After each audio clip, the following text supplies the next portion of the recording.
The future of digital, Yeah. winning the fight to be seen by humans. 20, 30 years ago when you started WPP, did you ever think it would come to this? Yes. I sat there 30 years ago and I just saw it blow by blow. No, the answer is no. It's pretty crazy when you think about it. No, it isn't. I mean, actually, if you go, I suppose everybody in the room watches Mad Men. And I saw the last installment. Well, there's some people that don't want to know the answer. Well, it's actually pretty. But you know, actually, well, I was going to say that the frontispiece of it is a man falling, right? And I suppose in the last frames of the film, Don finds himself. I thought it was a totally unrealistic ending, but never mind. But actually, there are strains in Mad Men which are quite prophetic. Well, they're not prophetic because they were done by somebody after all this stuff had happened. But you know, the media director. Oh no, sorry, he wasn't even a director. The media guy. Joan is a shareholder and on the board, and the poor old media guy is excluded. You remember there was the episode where he said, "I'm not even on the board," and I don't think he made the sexist remark. You know, there's a secretary on the board, but that's what he meant. So you had that one. You then had the mainframe, the IBM mainframe, replacing the Creative Lounge in the Sterling Draper offices. And then I think about 2 or 3 episodes ago, you had a classic meeting where the media guy meets Roger Sterling on Roger Sterling's floor at McCann, and Roger Sterling doesn't like McCann, and neither does Don Draper, neither does Peggy Elson, neither does Joan Harris, none of them like it. But the media guy loves it because there are 10 people doing analytics. And so, in its way, in a funny way, and we're going to do a session at Stream with Matthew Weiner. We've got him coming to Stream on the Tuesday of the Cannes Festival. In a funny way, actually quite prophetic. So when I was at Xaxis, did we really think about mechanization? I think we were pretty Luddite about it. I think we sort of thought about it a little bit, but we really didn't. But we did at Xaxis. You know, Zenith was the forerunner of the media operations, and we started to consolidate. I think Maurice and Charles actually had the same view I had, and you know, if you think back, Tim Bell came out of media. Interestingly enough, he was originally a media man before he became a suit, and one of the best suits I've ever seen. So all these things actually sort of did sort of start. I mean, they were beginning to happen, but not on the scale that anybody I think could foresee. I mean, you go to David Ogilvy's work. I mean, he highlighted the importance of direct marketing, which was then in the 70s and the 80s regarded as being scientific, if not semi-scientific, and numerical, and certainly was much more scientific than the classic ad department. So I think, you know, we saw it coming, but not to the scale or speed or diversity that we've seen now when we paid that outrageously high sum for 24/7 real media. Yeah, when you fleeced me, you took me to the cleaners. I've been paying the price ever since. He's the one who's smiling. He looks 25 years younger, and I've aged. It'll be 8 years I've been part of WPP this July, and you still haven't gotten over that. No, I haven't. It'll be another 8 years, and I still won't have got over it. So WPP now we have over 35% of our overall billings. About 37 in the Q1 is what we call digital. I mean, it's a bit of a false distinction because, you know, trying to define what's digital and what isn't is a bit difficult. And the only thing I've ever agreed with John Rennon is when he said, in a moment of genius, and he has a few of them, very few, but in a moment of genius, he said, you know, you can't really define digital one way or another. And I think that's probably true, to be fair. And it's all morphing into the same, in the same way as one of your prepared questions, which we veered off, by the way, we veered off the prepared question. But one of your prepared questions, is there anything you can learn from previous experience? We used to say there was a TV department, we used to say there was a radio department, we used to say there was a print department. And the honest answer is it really sort of integrates into one and morphs into one. And it's a mistake to separate these things out, because if you separate them out, then people don't work together. They don't think about them in a 360-degree holistic way, which they should do. So Now, you have a lot of conversations with clients. I'm one sure or they two. call you One or about two. all I get different- all the problems to deal with. How much has brand safety, fraud, viewability bubbled up yet? Which level? I mean, at the very top? Yeah, have you? No, I don't. Anybody say anything I about don't. it? I don't actually. I don't upset our host. I don't think it has actually. I don't think it bubbled right to the top. I think what's bubbled right to the top, and I was at a P&G alumni event on Saturday in Miami, and these are people who've gone from P&G. They're people who've retired, but also people who've gone from P&G to other companies. I think what has bubbled up is a question as to whether the amounts that are being spent on digital, which now industry-wise are in excess of 20, maybe Mary Meeker's new statistics, which will come out later this month, will move the needle even further, but it's around 25% in the US, for example, and probably worldwide, whether that's being spent in the wisest possible way. I think that has bubbled up. In other words, I heard a couple of times on Saturday, and I heard at the Microsoft conference in Seattle last week, where they had about 100 or so CEOs. There is a concern, and it's a procurement concern, because as it's got bigger, when it was 5%, yes, our favorite subject, 5% or 10%, it wasn't hitting the radar, but now it's hit the radar. And CEOs are saying, is my spending on Google or Facebook or Twitter or Snapchat or, when Snapchat tried to, when Evan Spiegel tried to get $750,000 for his effectively over-the-top television, he launched 12 channels, I think it was, on Snapchat a few months ago, and, we were trying to help him do it. Many of the clients said, if I'm going to spend $750,000 on this, where's the data for me to justify it? And I think the justification has reached the top. Things like brand safety, probably at lower levels in the organization, are of concern because whether these channels are open or closed.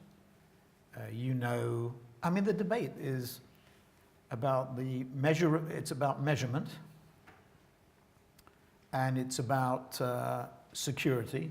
Using security in the sense of fraud. It's not privacy, but or secure networks. It's that you have this sort of mechanical. You have these robots or bots that generate misleading or false statistics.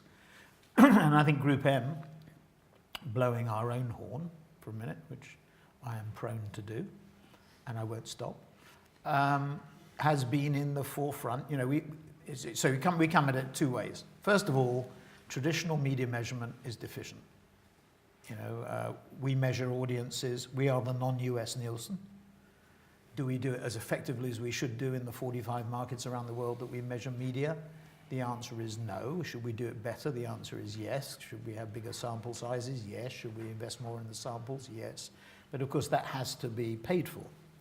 So you have the traditional, and the most marked pressure is in the US at the moment. Because with audiences declining on Nielsen, TV, free-to-air audiences declining or coming under pressure, people are quite rightly saying, does it measure in the most effective way?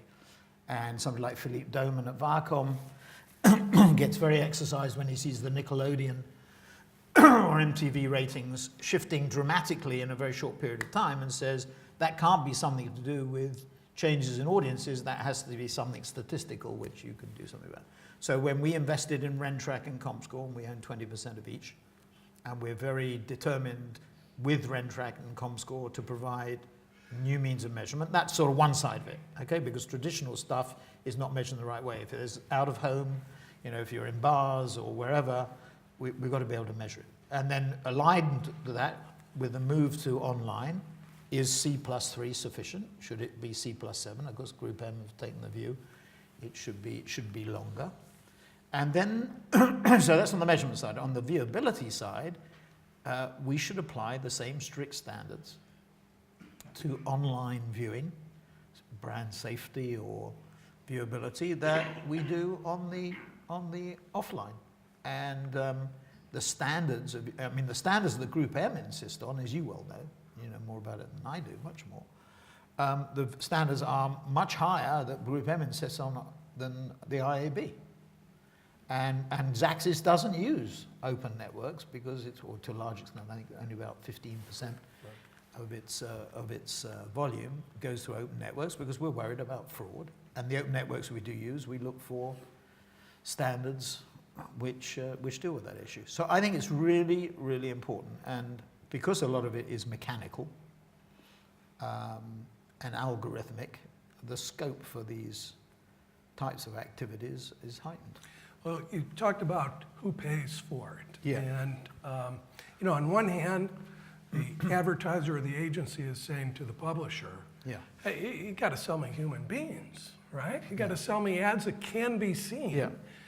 And then, so you should clean that up before you even bring the proposition to me. I mean, I fundamentally believe that. I mean, you know, if one thinks about Google for a minute, and this is in a broader.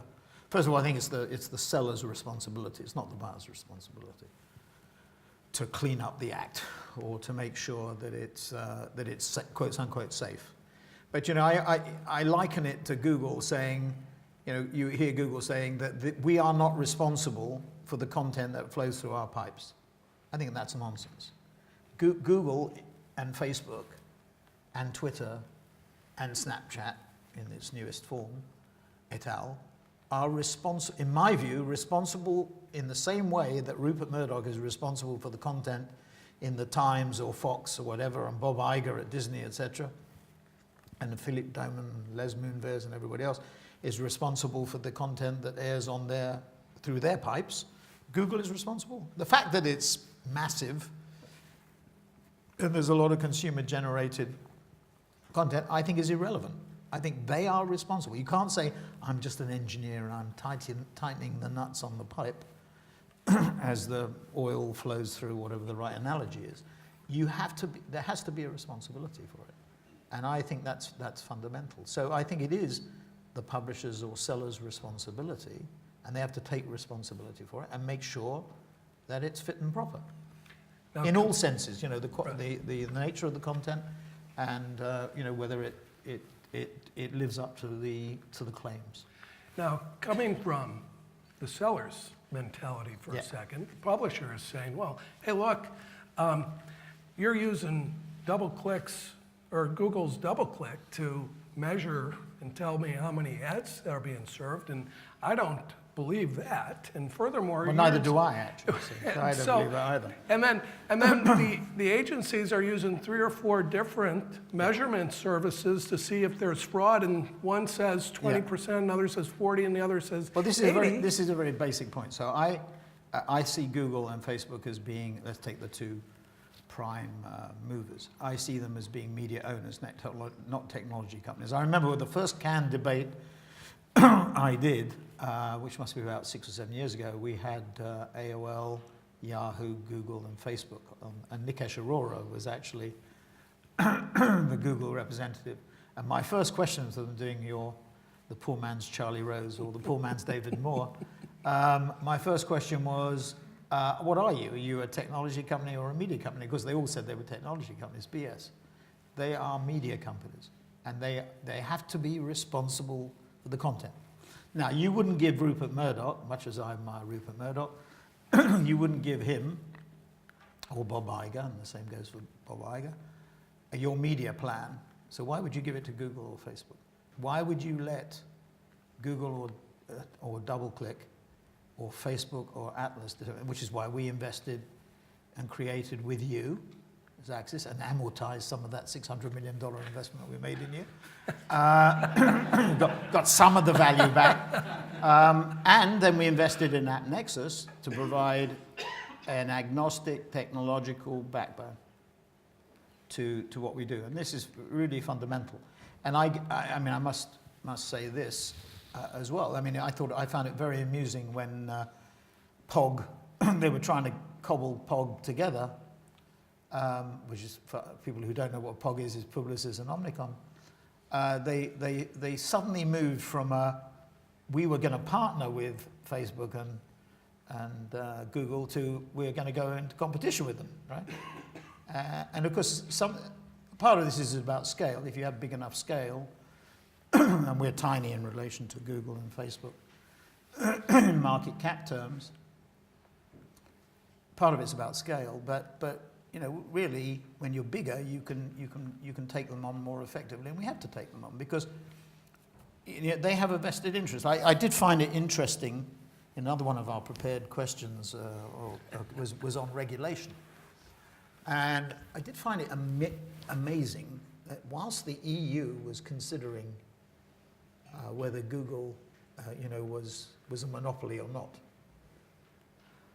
or had been engaged in monopolistic practices or not, they were sending out contracts to clients, apparently, which said, you know, you will not be able to participate in your worldwide deal with Google unless you use double-click technology, unless you use the double-click platform. So we have to have a counterbalance to that. Otherwise, I think the marketplace gets skewed. And we've now got a duopoly, really, with Google. And Facebook is catching up. But, you know, just orders of magnitude, we so we have a $76 billion media book.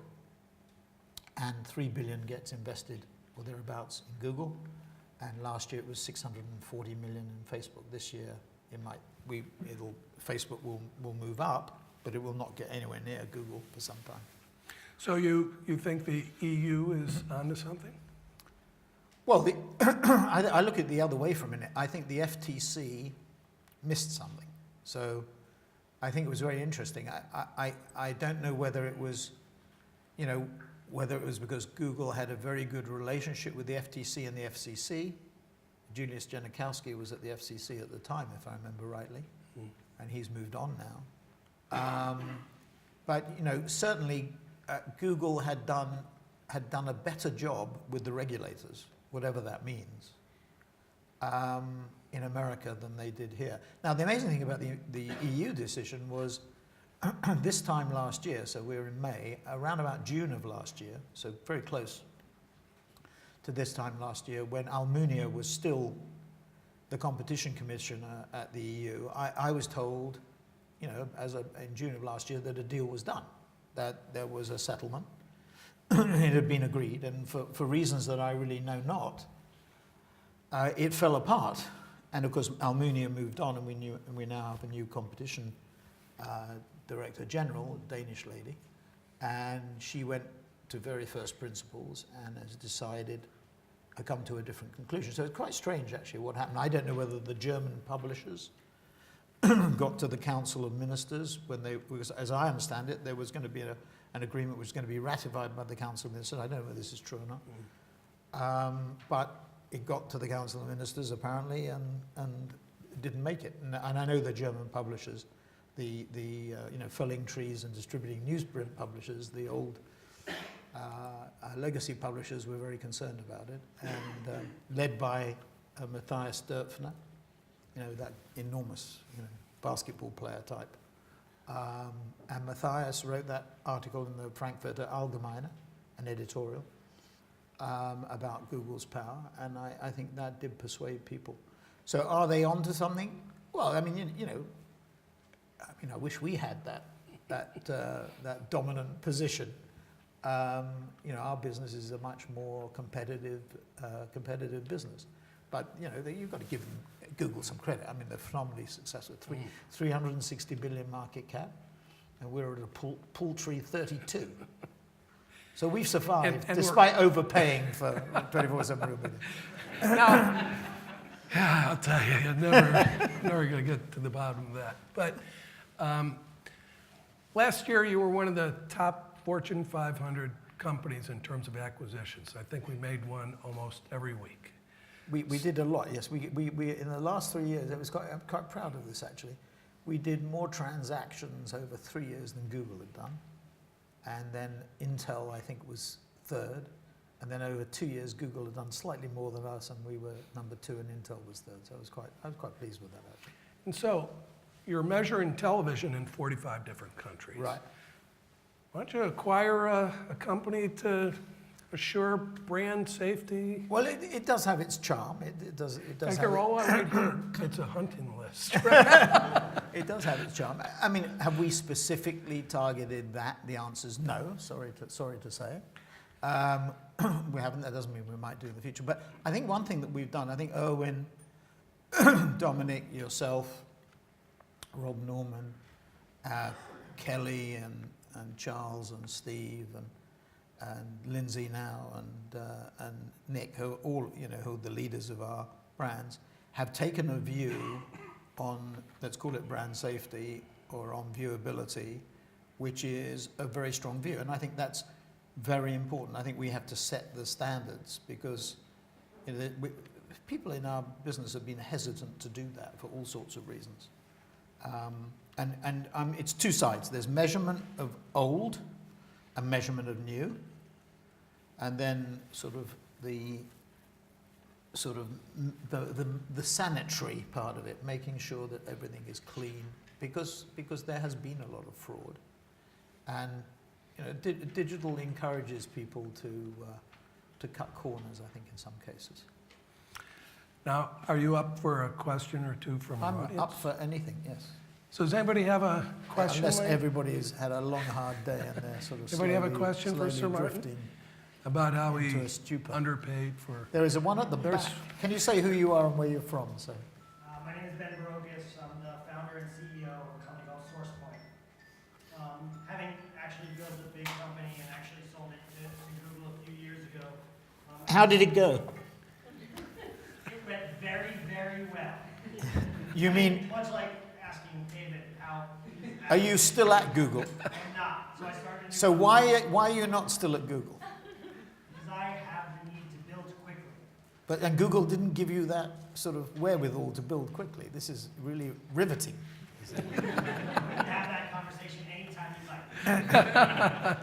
Anyway, go So my on, sir. question was, I was approached by many, many publishers over the past 3 years to solve a problem that they call the quote-unquote ad block problem. Mhm. And especially as it relates to media in the German market and the French market. I'm wondering how much that comes across kind of your dashboard, and if people have spoken to you about the lack of all the millennials in Germany, for example, or sort of how that impacts someone. You don't pay for anything you don't see, but if you don't see Yeah. 40% of the media, and maybe comment about their business model as well, if that's something that Well, it does. I mean, going back to David's question as well about, what is it that these mythical CEOs sort of talk about? And I think they are, the question about people watching ads, I mean, for example, at the Microsoft conference, there was a session with Reed Hastings about Netflix. And I asked him the question about where is Netflix. I mean, Netflix is not profitable. It's sort of break even, maybe making a smidgen. With a $4.2 billion, Ted Sarandos said to me in Shanghai that their production budget is $4.2 billion. I think it's true to say they are the second biggest investor, I should say, on content after Time Warner now. And the big question is, how does it become profitable? And his answer was, we're not going to take advertising, because he said, people don't like to watch ads in the middle of programs, which depends on the quality of the ads, actually. Sometimes the ads are better than the programs. So we can debate that. But he did say, interestingly, that doesn't mean they wouldn't have ad-supported programming. And he said, and then he talked about, prior to the question, he talked about his biggest mistake. And you remember, I think the average subscription was $12 or $10, and he split it into two, made it $8 each, so effectively it was $16, and they had a lot of irate customers, and they had to deal with it. So increasing subscription rates was not on it. But what he did say was it's increasing penetration of markets. So he will globalize Netflix increasingly. And the way they'll become profitable is what I took away from it was, one, there might be some ad-supported programming. And there might be some increased penetration that pays for it. So do you think the future is actually giving users choice? Is it about? Well, I think, yes, I mean, that's part of it. But, what have we done, okay? So how have we grown Group M, right? Given all the pressure, and actually at the P&G conference, there was the guy from Videology. Oh, Scott. Yeah, who made the point, he was a non-agency guy, and there were a few agency guys in the room and women in the room, saying, the pressure on agencies is increasing from procurement and finance, and, agencies have to develop different models. So what have we done at Group M? We've done two things. One is programmatic. We don't call it programmatic, but everybody understands what I'm talking about, I think, when we talk about programmatic. And then the second thing is content. So here in the UK, Group M Entertainment is one of the, I always say it's the biggest and get myself into trouble, but it's one of the biggest commissioners of content. I mean, I take great pride. I mean, I have nothing to do with it, but I'm sitting and watching the box or on my smartphone, watching a program, and at the end it says, brought to you by Group M Entertainment, and I get a great charge out of that, and some of the programs are fantastic, the content. And that's where what he was saying, Reed Hastings was saying, ad-supported content. So I think in order to fund that 4.2 billion production budget, in order to fund the dynamics of Netflix, there will be ad-supported programming, and you will have to give consumers a choice. And I think, it's a bit like the old Communicopia conference that Goldman ran. One year you would go in and say it was all about subscriptions. The following year they say it was all about advertising, and the third year they would say it was a bit of both. I think we will get to a sort of an equilibrium, if we ever do get to an equilibrium where you have both. But the ad blocking point about millennials or centennials, and the habits of people born from 1997 onwards, which I think is the technical description of centennials, and people born from 1985 onwards, or 87 onwards, whenever the date is, which is millennials, the habits are very different. In fact, I got a shock. I was looking at some of the Facebook data, comparing those two groups, and they're totally different. I mean, meaningful statistical differences in terms of the way they consume social media. So this is changing very rapidly. So it's dangerous to come to any conclusion. But the ad blocking thing is, I think, you may have discussed it with publishers, but it does worry clients. Thank you. Anybody else? I think we're on schedule. All right. Okay. Well, Sir Martin, So you're going to... can I buy Xaxis back from you for what you paid? So you are... No, thank you very much. I got to say,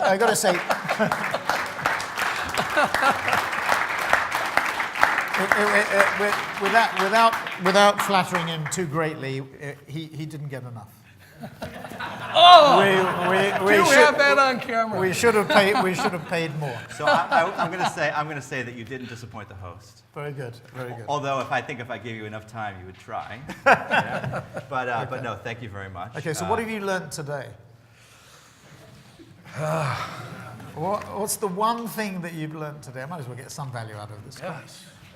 What have you learned today? No alignment on standards. What? No alignment on standards. No alignment on standards. That's a shame. That's a problem. Okay, anything else? There's no black and white solution There's still either. confusion on who should pay, for the technology. There's a lot of work to be done, and things are different in this market than they are in the U.S. market. Certainly. How?